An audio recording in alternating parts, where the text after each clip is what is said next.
Hi everyone, today we will talk about how to fix or how to solve retweet in Twitter. To know how to fix or how to solve retweet with Twitter, you should just go to settings like this. You will click.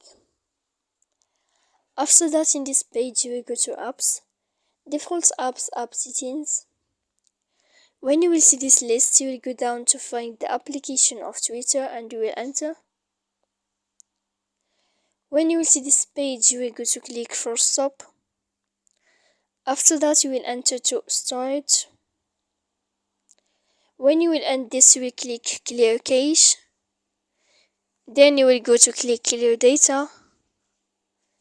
And after all that, when you will end this, you can turn off your Wi-Fi. So please don't forget to support us by like and subscribe. See you next time.